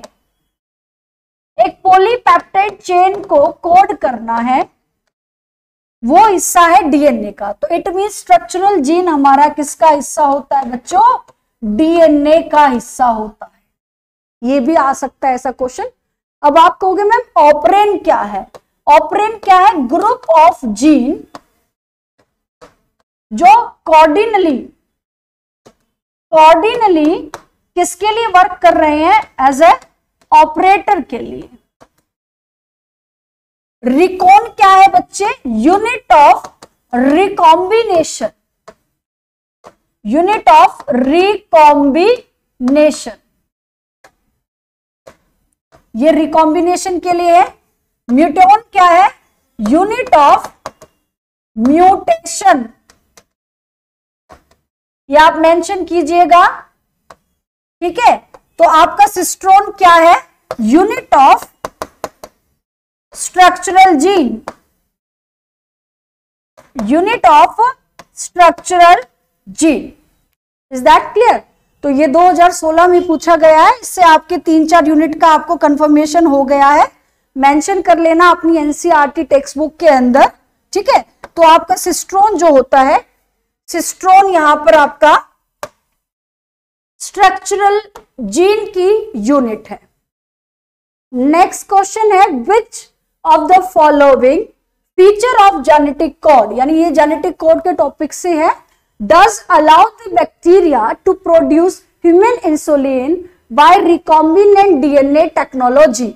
अब ये बोला गया है कि यहां पर जो हम आरडीएनए टेक्नोलॉजी इस्तेमाल कर रहे हैं, रिकॉम्बिनेंट डीएनए, अब उसके लिए आपको क्या करना है, बैक्टीरिया जो है वो प्रोड्यूस कर रही है ह्यूमन इंसुलिन को। How it is possible? अब ह्यूमन इंसुलिन के जो जीन है और जो बैक्टीरिया के जो जीन है वो नियरली यूनिवर्सल है। इट मींस जो कोड बैक्टीरिया में वो भी इंसुलिन बना रहे हैं, वही सेम टाइप के कोड हमारे ह्यूमन बॉडी में भी इंसुलिन बनाते हैं। तो इससे क्या फीचर क्लियर हुआ कि जो जेनेटिक कोड है वो यूनिवर्सल होंगे, नियरली यूनिवर्सल होंगे। Is that clear? तो इसका करेक्ट आंसर क्या रहेगा बच्चों?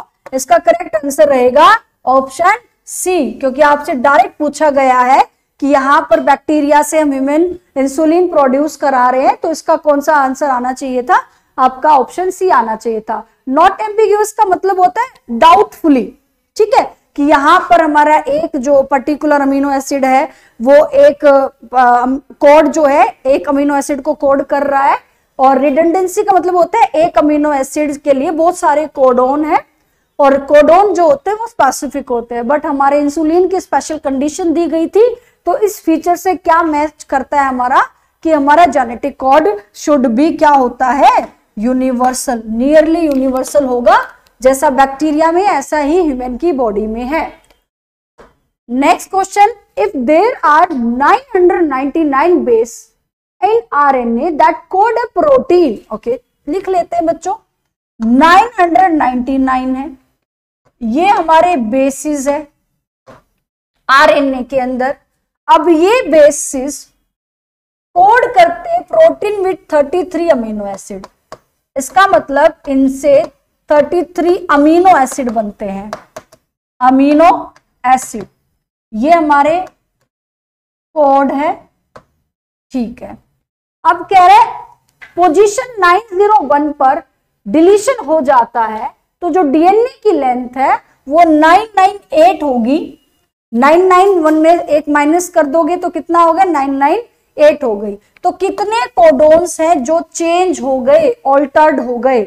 इसको थोड़ा देखो ध्यान से, इस तरह का क्वेश्चन कैसे सोल्व करना है। 999 बेस पेयर बोला है आपको, तो आप इसको कैसे करोगे, 900 प्लस 99, 900 प्लस 99, इस कोडोन को कैसे करोगे आप, 900 प्लस 99।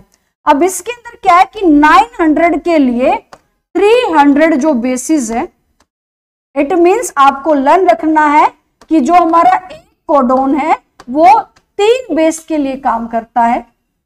तो 900 के लिए कितने आएंगे हमारे, 300 कोडोन आएंगे। अब कह रहे 901 पर, यानी 901 पोजीशन पे डिलीशन हो गया, तो इसका मतलब 901 वाली पोजीशन 900 के बाद ही आनी है, तो इसका मतलब कितने में चेंज आ जाएगा, 99 में। अब एक कोड कर रहा है 3 के लिए, तो 99 कितने के लिए आएगा, 33।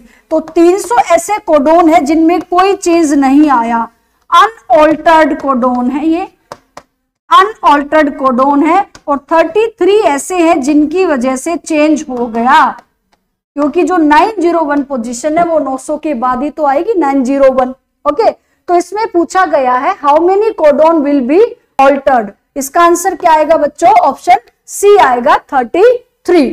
ठीक है, नेक्स्ट क्वेश्चन पर चलेंगे। आपका 28 क्वेश्चन जो है, consider the following statement and choose the correct option.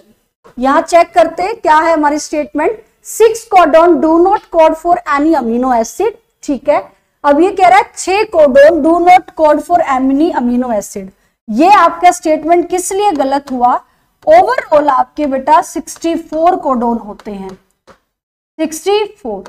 Out of 64 आपके 61 कोड करते हैं अमीनो एसिड को, अमीनो एसिड को मींस प्रोटीन बनाने के लिए। 3 कोडोन जो कि काम नहीं करते, कुछ भी कोड नहीं करते, उनको स्टॉप कोडोन बोलते हैं, means they do not code for amino acid. तो यहां पर पहली स्टेटमेंट हमारी जो है वो रॉन्ग हो गई है कि 6 कोडोन नहीं आएगा। यहां पर बी पढ़ते हैं, codon is read in mRNA contiguous fashion. Yes, ये बिल्कुल ठीक है, कोई पंक्चुएशन मार्क नहीं होता, हम उसको कंटिन्यू स्टडी करते हैं। 3 codon function as a stop codon. Yes, 3 हमारे कोडोन ऐसे हैं जो स्टॉप कोडोन की तरह काम करते हैं। इनिशिएटर कोडोन हमारा AUG है जो मिथ्योनाइन की अमीनो एसिड के लिए कोड करता है। तो आपका बी और सी एंड डी तीनों ही स्टेटमेंट करेक्ट है, बट ए गलत है। अब इसमें ऑप्शन को चूज करना है, यहां करेक्ट ऑप्शन पूछा है।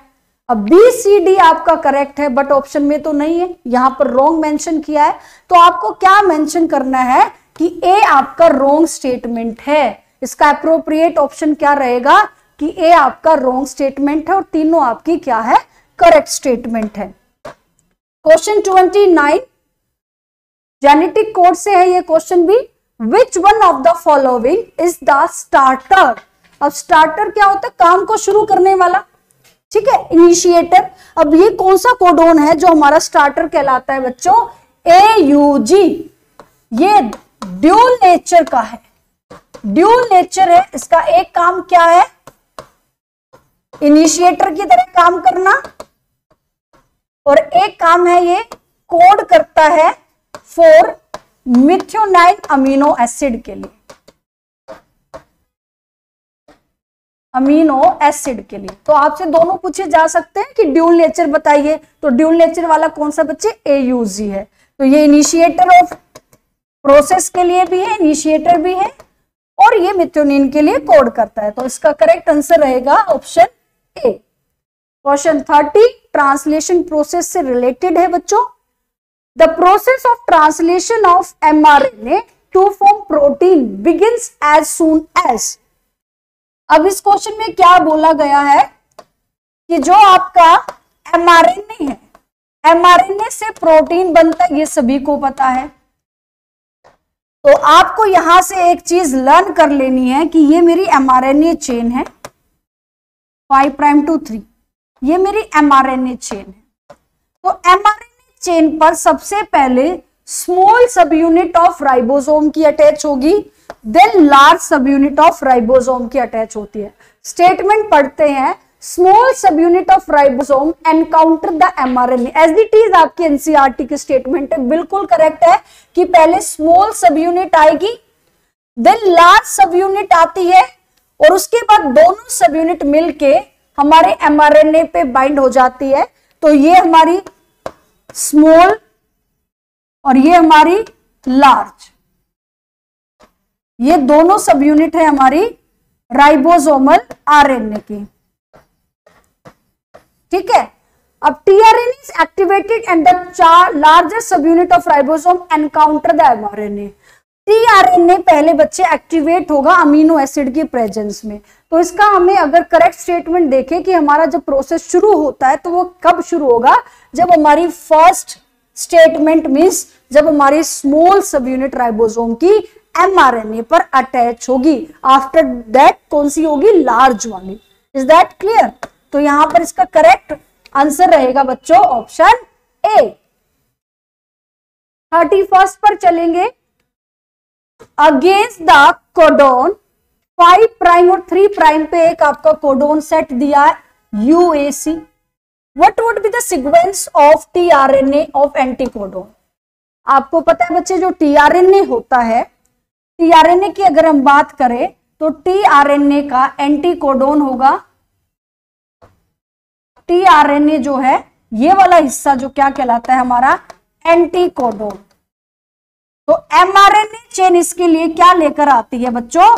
कोडोन लेकर आती है। mRNA चेन इस tRNA के लिए क्या लेकर आएगी? कोडोन। अब यूएसी यहां पर गिवन है, यूएसी, तो यहां पर अगर हम देखें तो यू के लिए हमारा क्या आ जाएगा, ए के लिए यू, सी के लिए जी, तो करेक्ट आंसर आएगा आपका ए यू जी, ऑप्शन बी इसका करेक्ट आंसर है। ये 2022 में पूछा गया है बच्चे, एक भी क्वेश्चन ऐसा नहीं है जो हमारे टॉपिक है सिलेबस में पूरे गिवन है उनसे बिल्कुल डेविएट नहीं हो रहे हैं क्वेश्चन। 32 क्वेश्चन पे चलते हैं। Which of the following RNAs is not required for the synthesis of protein? बेटा कौन सा टाइप का आरएनए जो प्रोटीन को नहीं बनाएगा? देखो 3 टाइप के चाहिए आपको, mRNA, tRNA और rRNA। तो इनमें से ऑप्शन में साफ पता चल रहा है कि जो siRNA है ये हमारे इंटरफेरेंस आरएनए में काम आता है, इंटरफेरेंस। अब इंटरफेरेंस जो मेथोडोलॉजी है ये हम कहाँ यूज करते हैं, पेस्ट रेजिस्टेंट मेथड में। जब हम अपने पेस्ट को रेजिस्टेंट बनाते हैं वहां यूज होता है बच्चे, ठीक है। तो इसका ऑप्शन आएगा सी, 32 का आंसर है बच्चे ऑप्शन सी। 33 पर चलेंगे। The first phase of translation is, translation means mRNA से प्रोटीन का बनना, तो पहली स्टेज क्या होगी यहां पर, recognition of DNA molecule, amylation of tRNA, recognition of an anticodon, binding of mRNA to ribosome। बच्चे इसका करेक्ट आंसर आएगा बी, एक्टिवेशन और अमाइनो असाइलेशन ऑफ tRNA।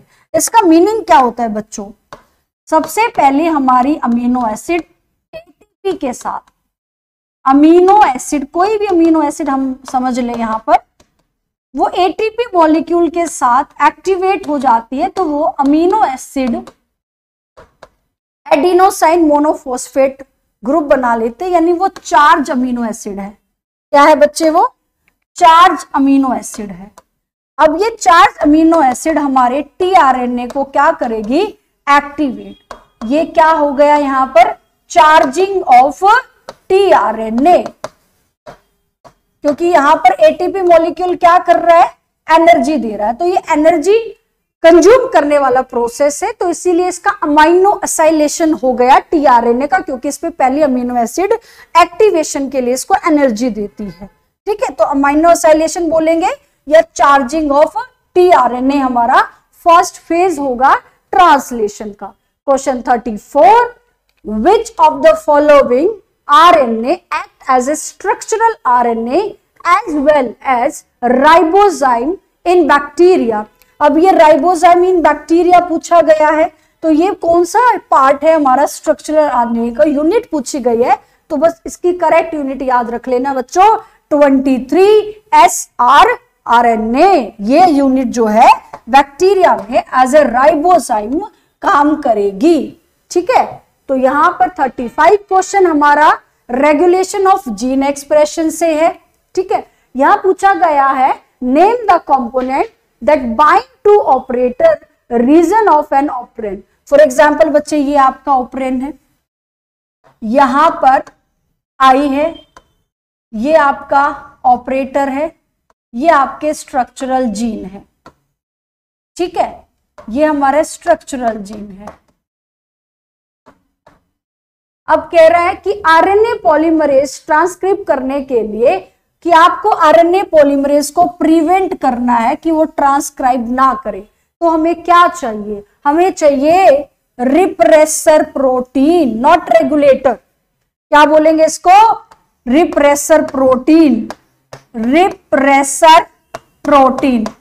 आई का मतलब यहां पर इंड्यूसर नहीं है, आई स्टैंड फॉर इनहिबिटर, काम को रोकने वाला, तो इसीलिए ऑपरेंड के अंदर हमें रिप्रेसर प्रोटीन चाहिएगा जो आरएनए पॉलीमरेज को ट्रांसक्राइब होने से रोकेगा। तो ये 2023 में पूछा गया, बहुत अच्छा क्वेश्चन था ये हमारा, ठीक है। अब नेक्स्ट जो 36 क्वेश्चन है वो भी हमारा रेगुलेशन से है। Match the following genes of lac operand.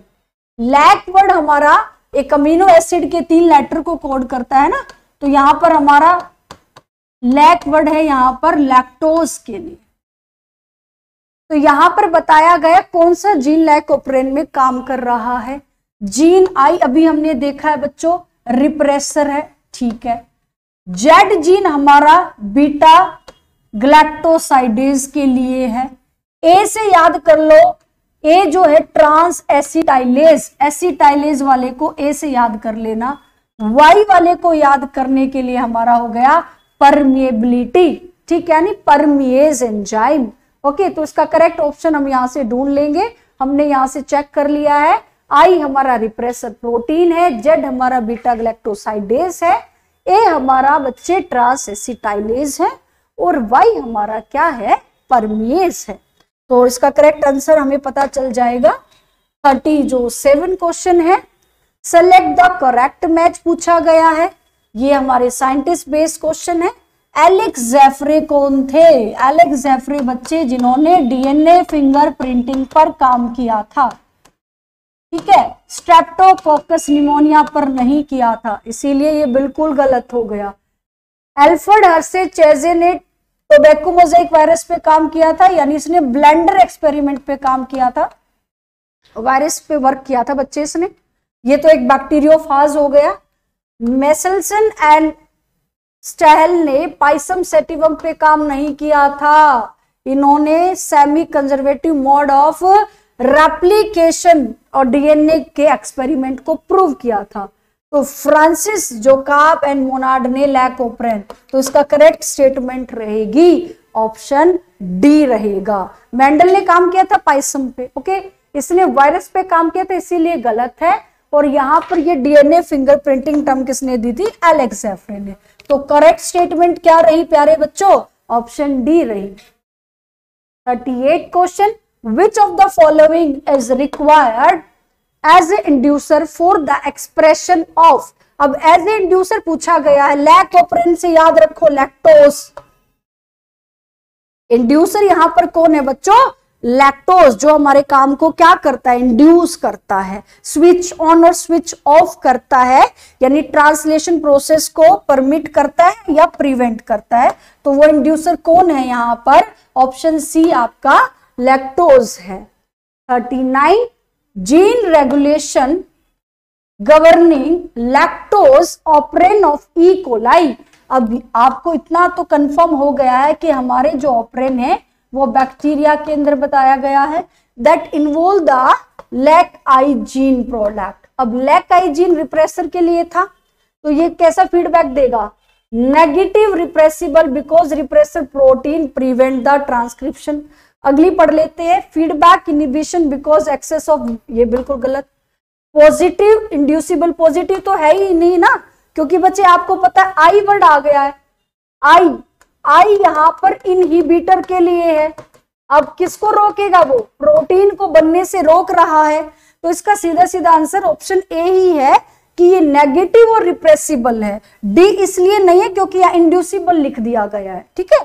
तो यहाँ करेक्ट आंसर रहेगा negative and repressible, because repressor protein जो है it prevent the transcription process. अब ट्रांसक्रिप्शन ही नहीं होगी तो ट्रांसलेशन भी नहीं होगा। तो ऑप्शन ए इसका करेक्ट था। Human genome project and DNA fingerprinting से 2023 में क्वेश्चन पूछा गया है। Express sequence tag refers to. अब आपको याद कैसे रखना है? ई से एक्सप्रेस, ई से एक्सोन वाला हिस्सा होगा ना, जो सिर्फ एक्सप्रेस, जो कोड करेगा।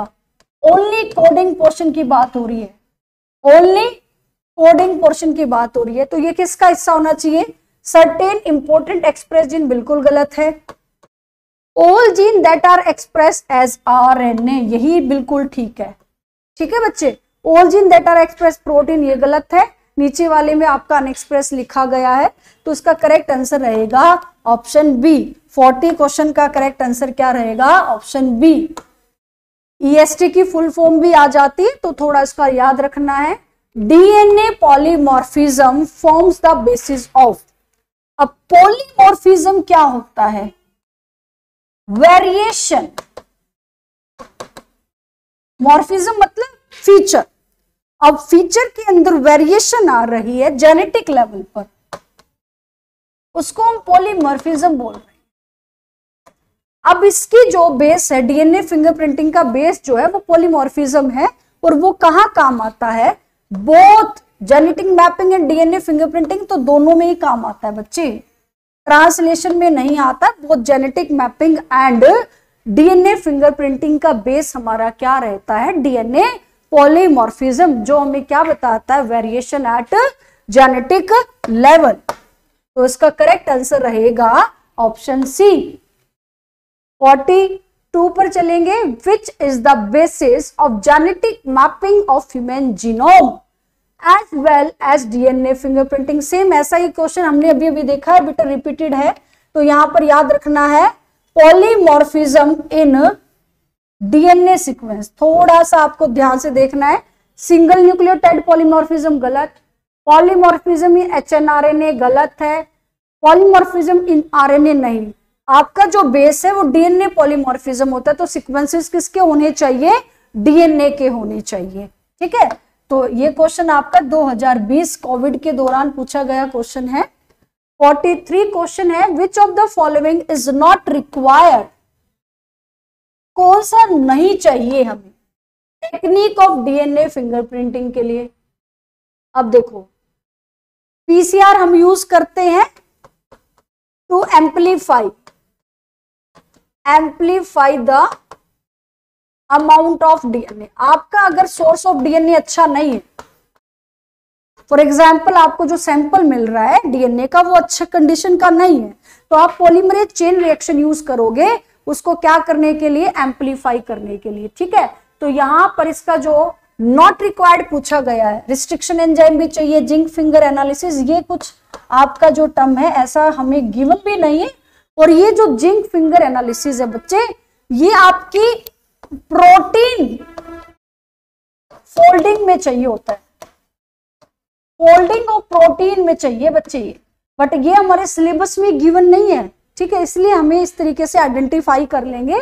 रिस्ट्रिक्शन एंजाइम हमें डीएनए को काटने के लिए चाहिए है। ठीक है, डीएनए हाइब्रिडाइजेशन हमें प्रोब चाहिए, जो आर्टिफिशियल हम वीएनटीआर बनाते हैं, वेरिएबल नंबर टैंडम रिपीट्स, ये हमें चाहिए। रिस्ट्रिक्शन एंजाइम चाहिए, पीसीआर। तो क्या नहीं चाहिए हमें, जिंक फिंगर एनालिसिस। तो इसका करेक्ट आंसर रहेगा बच्चों ऑप्शन बी। तो 43 का आंसर है ऑप्शन बी। ये हम इंपॉर्टेंट पीवाईक्यू कर रहे हैं बच्चे, जो आने की पूरी पॉसिबिलिटी होती है कि इस तरह से टॉपिक हमारा कवर भी हो जाता है। अब नेक्स्ट क्वेश्चन है, सैटेलाइट डीएनए इज इंपॉर्टेंट। अब सैटेलाइट बच्चे याद कैसे रखोगे, सैटेलाइट से याद करना स्मॉल, जिसकी जो पीक है स्मॉल बने। अब कहोगे मैम ये क्या चीज है, जब आप डीएनए का क्या कराते हो, डेंसिटी सेंट्रीफ्यूगेशन, आप इतना बल्क में डीएनए है पूरा ह्यूमन आपका सेल में जो डीएनए है, जब उसको आप डेंसिटी बेस्ड अलग करोगे सेंट्रीफ्यूगेशन मेथड से, तो आपको दो पीक नजर आएगी, एक पीक लार्ज बनेगी और स्मॉल बनेगी। तो ये जो लार्ज वाली है, ये 99% सभी का डीएनए सेम होता है, तो ये बल्क डीएनए को शो कर रहा है जो सभी में सेम है। ये जो 1% की केस है, ये आपका किस में आता है, सैटेलाइट डीएनए में आता है। इसका मतलब क्या है, ये वो रिपीटेटिव पार्ट्स है जो हमें 1% अलग करते हैं दूसरे पर्सन से। अब फॉर एग्जाम्पल एक पर्सन मैं हूं, एक पर्सन कोई और है, उन दोनों का, या मेरी बहन है ऐसे समझ लो, तो 99% मेरी और मेरी बहन का जो डीएनए है वो सेम है, 1% उसके जो ये सैटेलाइट है या रिपीटेटिव पार्ट है डीएनए का, ये अलग है। तो यहां पूछा गया सैटेलाइट डीएनए की इंपॉर्टेंस बताइएगा। ये हाई डिग्री ऑफ पॉलीमॉर्फिज्म दिखा रहे हैं, same degree of polymorphism which are heritable from parents to children, पहला ही ऑप्शन ठीक है बच्चों। Does not code for protein and same in all members of population, ये गलत हो गया। Code for enzyme needed for, ये भी गलत। नीडेड इन साइकिल गलत है। पहली ही स्टेटमेंट आपको साफ साफ पता चल रही है कि यहाँ पॉलीमॉर्फिज्म की बात होगी। Is that clear? तो इसका ऑप्शन ए आपका करेक्ट बनेगा।